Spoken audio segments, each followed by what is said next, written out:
Hey, it is Tiki Technical Tuesday. We are going to be working on this week. It is the new mug armature that we put together last week. We are going to finally get some clay put onto this thing this week. I can't wait. We're going to be doing this in the mornings in between slip casting. So as you can see, I have filled all of today's molds with slip. These things have to sit here for about an hour. And during that time, we will be working on getting clay onto this. We've got a couple of steps first. I've got to get all the monster clay prepped. There are some things that I want to do to this to get it ready before I put clay onto it. Just a little more pre-planning. You know, I like to plan. Yeah, and hopefully by the time that this airs, we'll have some clay on this thing.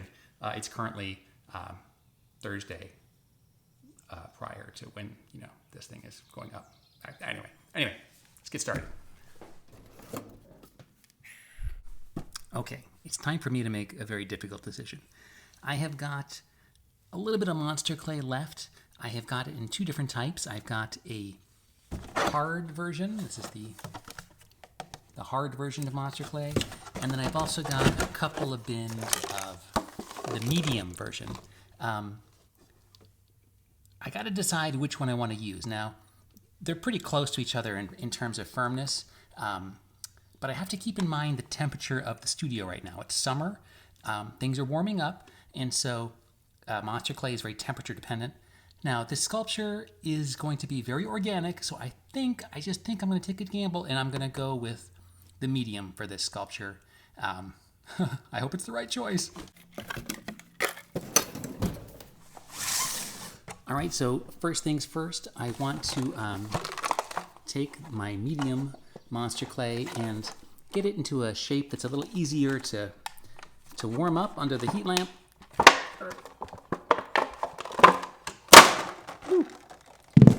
So we got to do some cutting. I'm just going to cut this up into cubes carefully.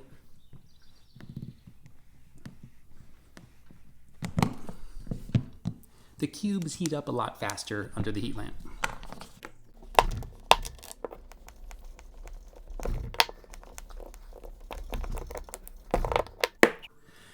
This looks hard, but this is so much easier to cube up than the hard version of the monster clay.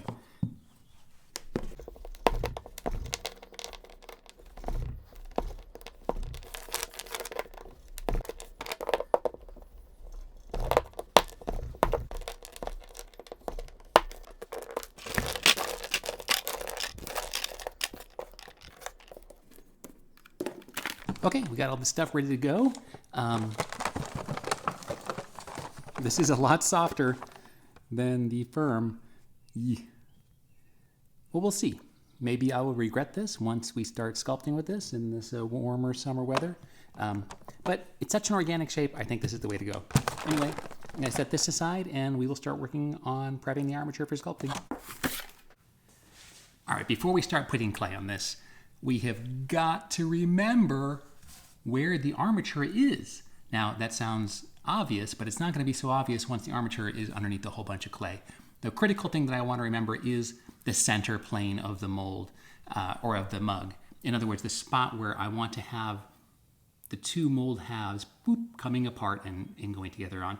Now, since this is going to get covered with clay, but this is not going to get covered with clay, I'm actually going to go in and mark my mold parting lines here and here so that I can remember as I put clay up here that is where the plan break is. Anyway, that's the plan at least. And also, I've got to figure out some sort of base for this thing.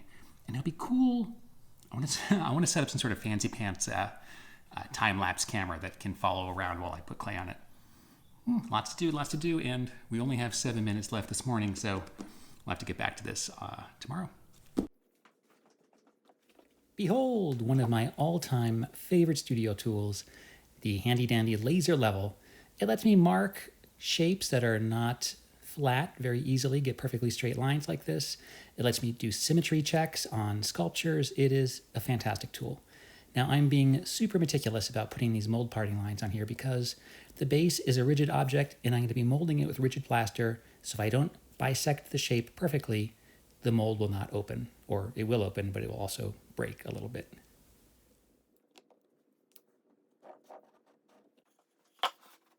Okie dokie. So now I have the dilemma of how to temporarily stick the armature down onto this little wooden platform. I like to put the sculpture on a little wooden platform like this because it helps me just handle the sculpture without actually having to touch the sculpture itself while I'm sculpting it. Anyway, I would normally just screw this thing from the bottom, up through this little wooden base into the armature, but it's this 3D printed shape, so I'm afraid that, screwing into it might break it. I don't know. So I'm going to use this little woodworking trick that I learned by following woodworkers on Instagram. The trick is you coat each surface that you want to stick together with a layer of this painter's tape. So I'm sticking painter's tape to the bottom of the armature, and you can see I got painter's tape on the bottom of or on the surface of the wood. Now, the painter's tape, I want to stick painter's tape to painter's tape, and I'm going to use a little bit, we gotta make sure everything's lined up, and ta-da, there's the trick. I'm using some super glue. So I'm super gluing tape to tape. Now, the nice thing about this is it's easy to get this thing apart later. I could just pry a little chisel in there and pull them apart, because the only thing that's really sticking to the sculpture itself is the painter's tape. So it's painter's tape, super glue, painter's tape. It's pretty good. I actually did use this technique on the Tiki mug, and it worked perfectly, so hopefully it works a second time.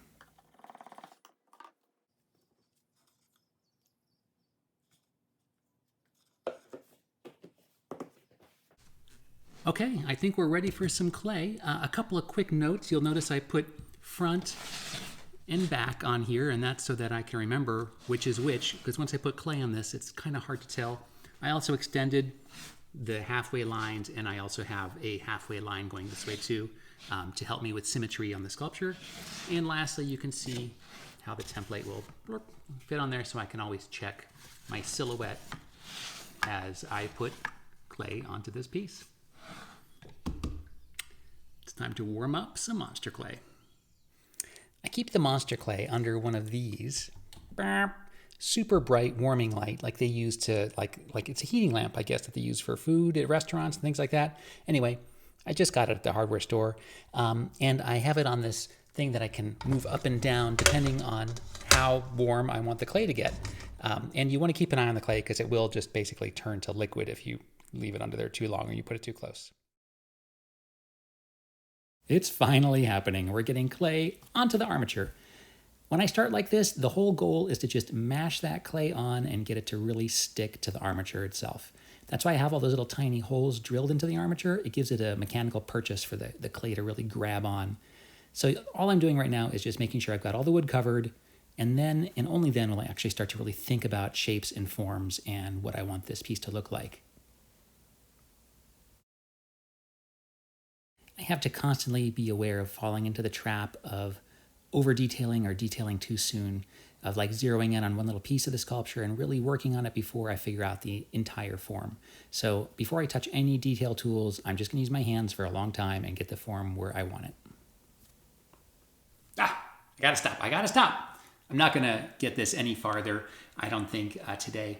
It's roughly blocked out. I'm happy with where it's going, and we will get farther on the sculpture in the next Tiki Technical Tuesday. But for a roughly blocked out blob, I'm excited for where this is going. See you next week.